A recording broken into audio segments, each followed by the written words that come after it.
May I have your attention, please? The theatre is now closed. Please make your way to the nearest exit. We hope you enjoyed your experience, and we hope to see you again. Safe travels home.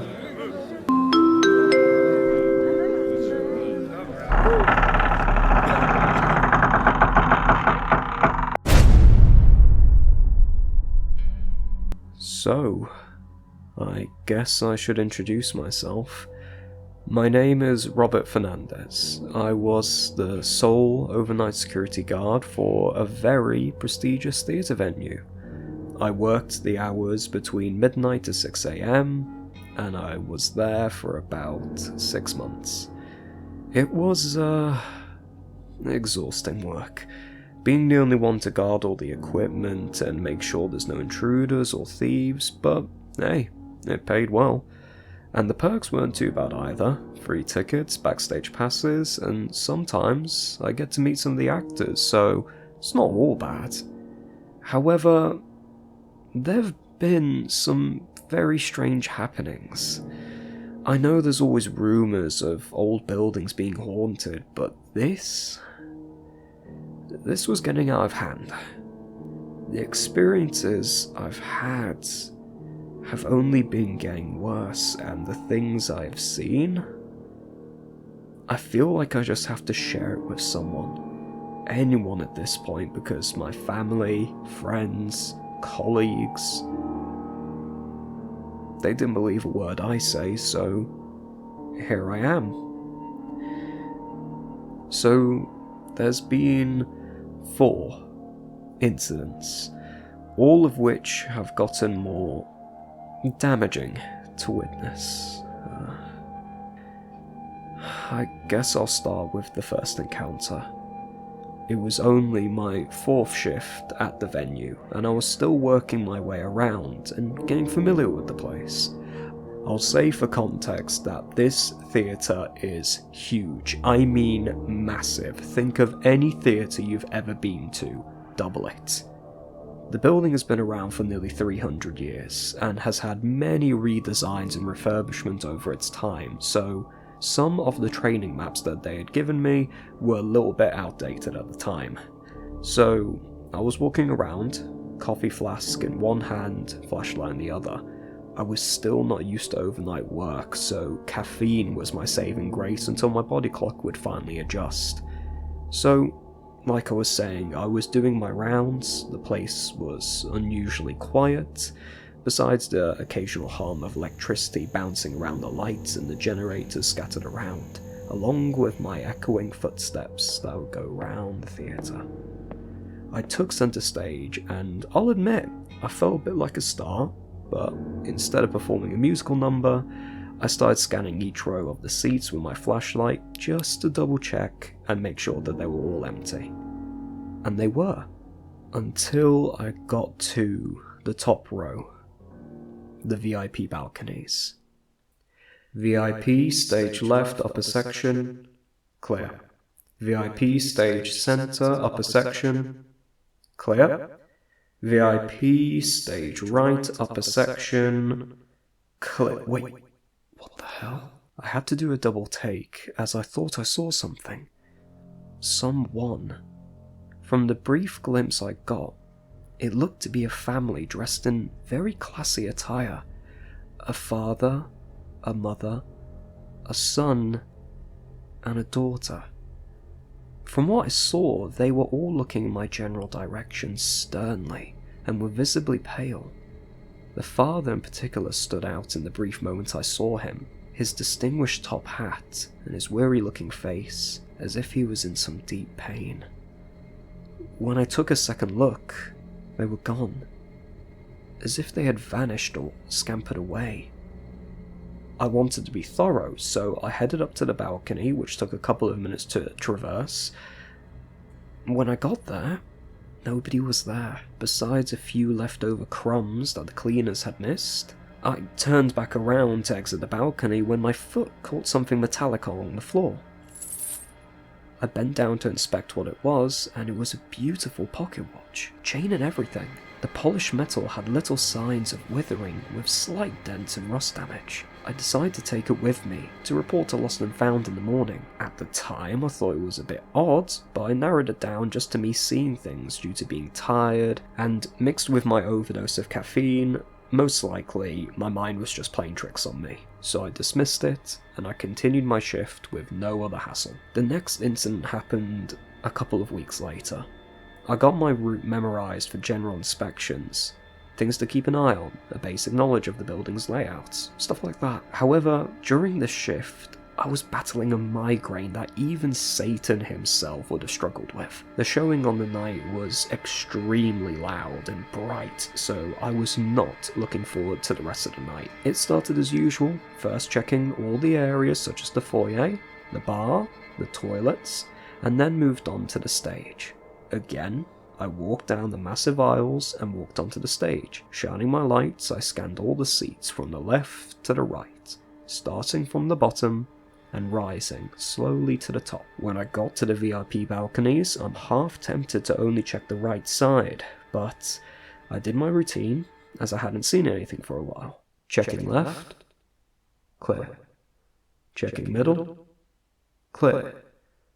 Checking right. After weeks, there was something there once again. This time, it was a woman. The same woman from before, but instead of disappearing like she once did, she locked eyes with me. She was deathly pale, looking at me with a stern expression, as if she was silently observing my every movement. My hands started to tremble, and so did my words when I finally got the urge to speak. "Ma'am, are you okay? Do you need help?" was all I could utter, not knowing or thinking about what else I could say in the moment. Her expression didn't change, but something did happen. She rolled her eyes at me, as if unimpressed, and rose from her seat, still looking eyes with me, and slowly removed herself from the VIP balcony, dragging her long, beautiful dress behind her, and exiting through the door. When I was finally brought back to my senses, I immediately ran up the stairs and found myself breathless, until finally opening the door. The balcony felt cold and lifeless as I scanned to see the woman's whereabouts, only to turn up absolutely nothing. I rubbed my face in frustration and was about to leave the balcony when, again, something catches my foot, something soft and delicate. I looked down to see a rose, slightly withered but mostly beautiful. However, when admiring the gorgeous flower, I was clumsy trying to adjust it in my hand, and one of the thorns catches my thumb, causing it to bleed. The theatre was so quiet. The drops of blood nearly seemed to echo around the massive venue. I decided to pocket the rose and perform some minor first aid to patch my thumb up, and then proceeded to write a report on the blood patch, which would need to be cleaned when the theatre opened up back in the morning. As for the rest of the shift, quiet as anything. This is when my own sanity was starting to be questioned, as I felt like I was going insane.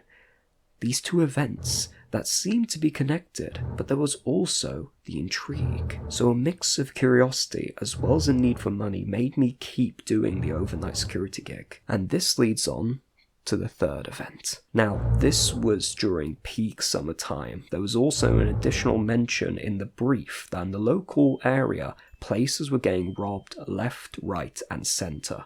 So I was told to be on high alert tonight, and so I was. I was double checking and triple checking every nook and cranny there was in the place, as well as double checking the entrances and exits as frequently as I could. I was being so overly cautious that it took me over an hour to get to the stage and backstage inspections. So, just for context, these incidents were happening every couple of weeks, so by the time the next one would happen, no matter what, I would always feel like I was caught off guard. But I also had a slight punch to the gut whenever I had to assess the seating around the stage. I did the bottom row.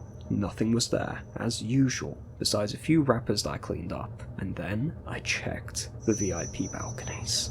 Left side, clear. Center, clear. Right side, clear. I breathed a sigh of relief as I thought I'd have a quiet night, so I decided to resume my patrol. Gah! What the fuck? Suddenly, A loud metal crash came from behind me, and my body immediately entered a state of fight or flight. I noticed it came from behind the curtains, and I rushed over to inspect any damages. Worst case scenario was either someone had just broken in, or one of the stage lights had came loose and crashed onto the floor. Either way, I had to inspect the area. I move the curtains back and call out, "Hello? Is anyone there? I'm armed," I say out loud, bluffing through my slightly trembling words. I shine my flashlight and see the heavy metallic door for the storage area gently swinging open and creaking gently as if it's been opened recently. My heart starts to race as I run over to inspect if anything had been damaged or stolen, but everything seemed to be in place and undisturbed. I was about to close the door when I heard something. It sounded like a child running around and laughing. I decided to turn my flashlight to the direction of the noise, and I saw a glimpse of a little boy peeking around the stage right wing, holding a toy car in his hand. I'm about to call out and see if he needs any help, but he darted around the corner giggling. Concerned for his safety, I chased after him, calling it out for him to wait. I turn the corner into the wings when my foot catches something and flies upwards into the air, causing me to slip, and the back of my head slams into the floor, rendering me unconscious. I wake up with a ringing in my ears and a throbbing in my head. I'm barely able to form any cohesive thoughts for a couple of moments, and I have no clue where I am.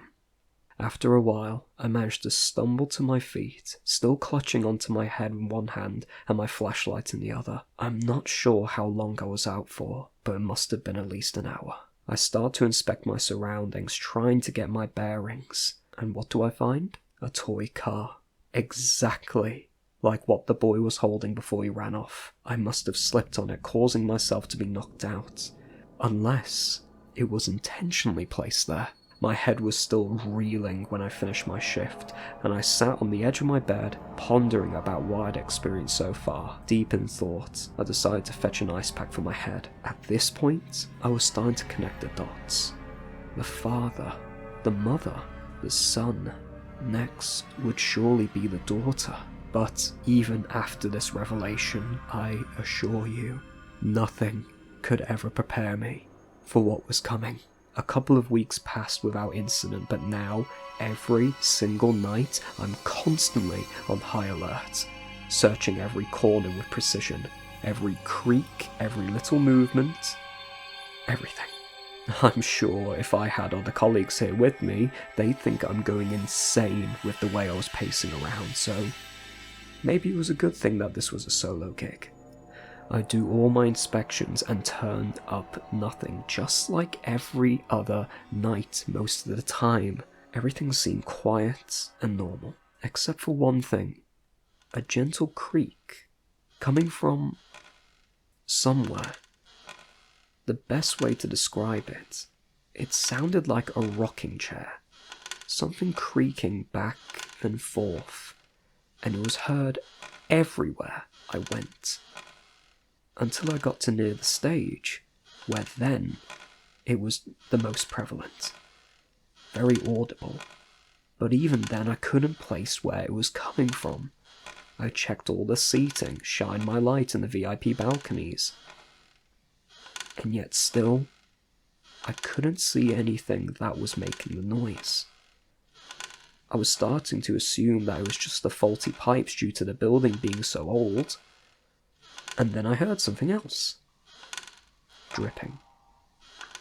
Faint, but constant, just like the creaks. That at the time pretty much confirmed my theory of the pipes, and it was coming from backstage. Unusually, I failed to notice that the stage curtains were completely closed. They're usually mostly opened by the theatre team, so it makes my inspections a bit easier, so I found that a little bit odd.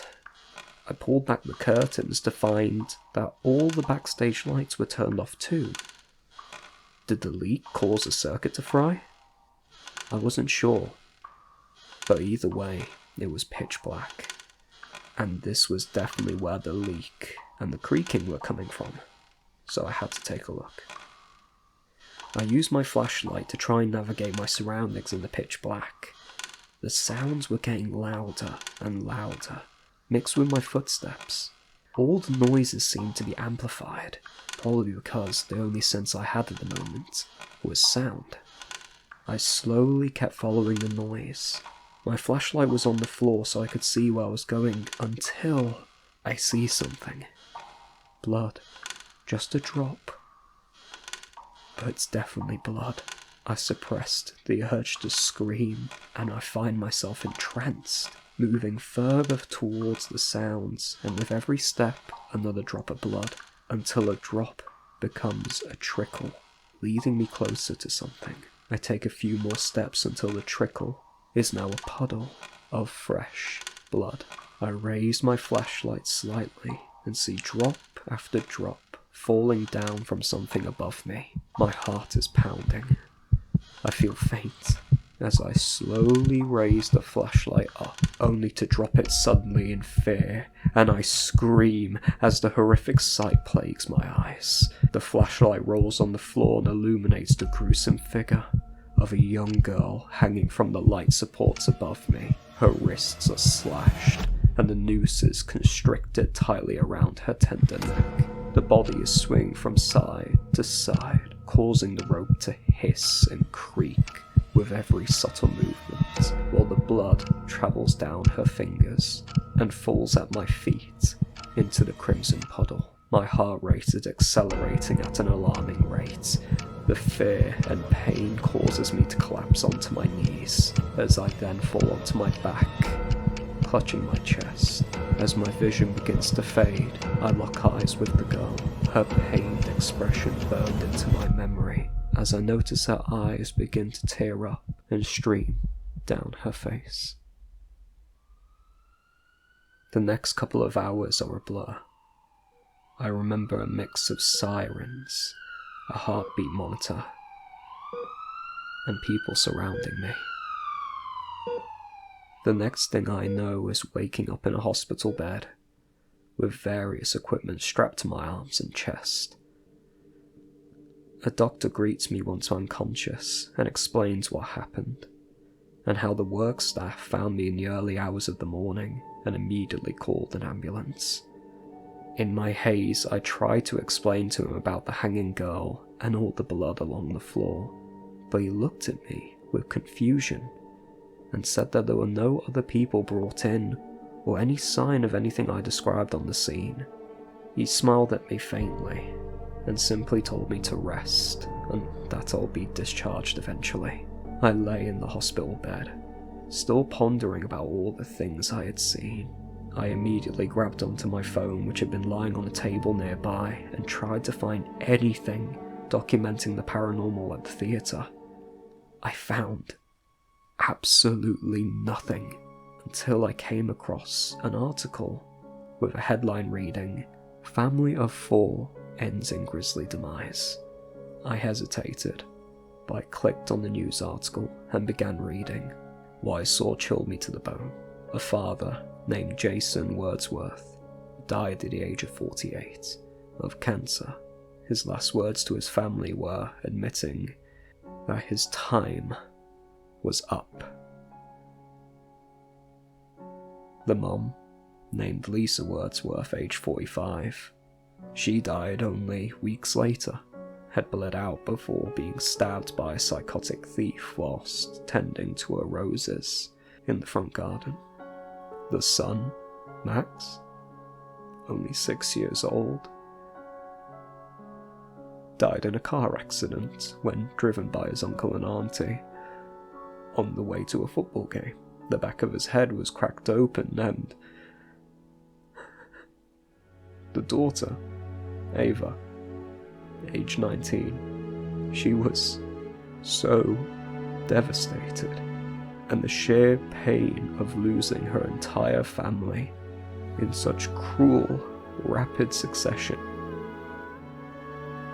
she couldn't take it anymore, and she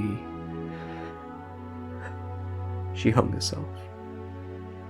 decided to end it all on her own terms. It was described that the family, they loved going to the theatre. All of these events took place within 8 months. I checked my work calendar and it's the same amount of time since my 4th shift at the venue, all the way up until last night. No words could describe how I felt in that moment of realization. I burst into tears and was inconsolable when my boss and some of my relatives finally arrived to check on my condition. I tried to confide in them about what I had been through, and they all dismissed me. They said it was all the trauma from what happened and that it was making me delirious. I was about to raise my voice and shout to fight my case, but I backed down before even uttering one word. What was the point? I handed in my notice to my work as soon as I was discharged.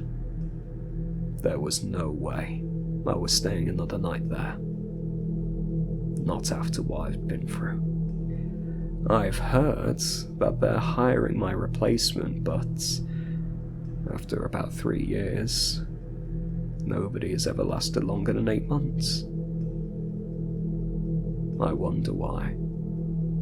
To Mr. and Mrs. Wordsworth, the little Max and Ava. I hope one day you can find some peace.